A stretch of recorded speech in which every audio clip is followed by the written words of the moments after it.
I am Caterpillar, your mentor, and you are nobody, yet. Your one right and one responsibility is to study.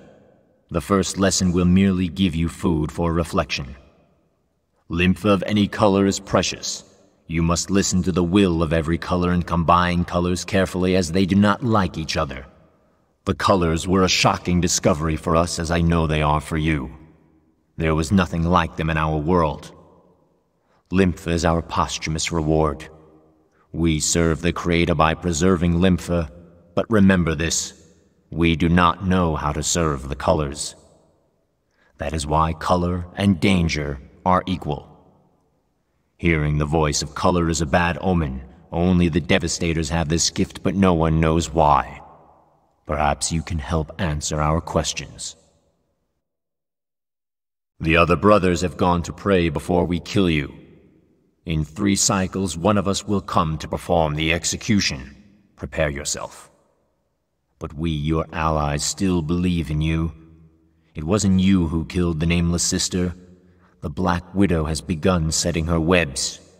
The sisters brought death into the void, not you. They know how to kill the sleeper. Mindless, mad bloodsuckers. They've tried this before. They hear the voice of color and believe they can escape from here if they can only collect all the color in the entire void. And now, someone has found the courage to try. We will find this Black Widow if we have to kill the sisters one by one. We will find her. We will kill them and save the sleeper. Your fate is to be a series of fights, young one, and Montgolfier didn't forget about his promise. So don't forget about your duty either. Devastate the Worm and Triton, or they may suck this world dry before we can stop the mutiny. I don't like what I see inside you, young one. You look like a crow preening peacock's feathers. What do you need all these hearts for?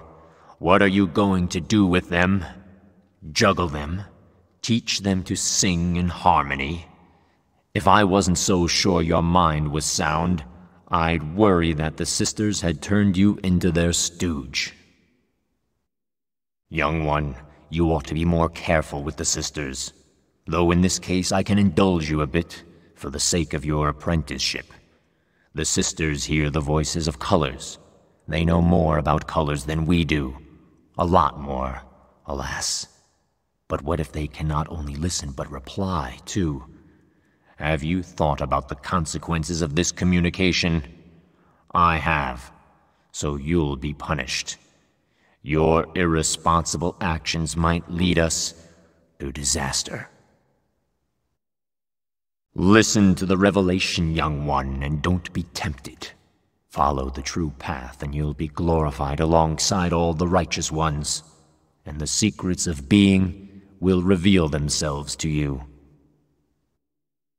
We'll talk later about what I have seen here.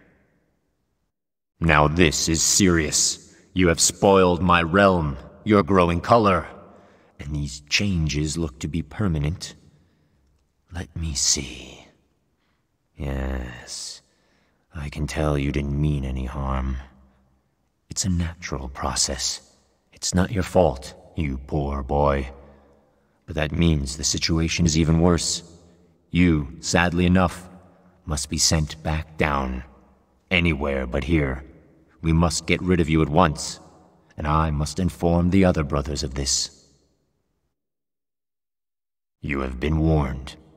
You're either exceptionally brave or exceptionally stupid.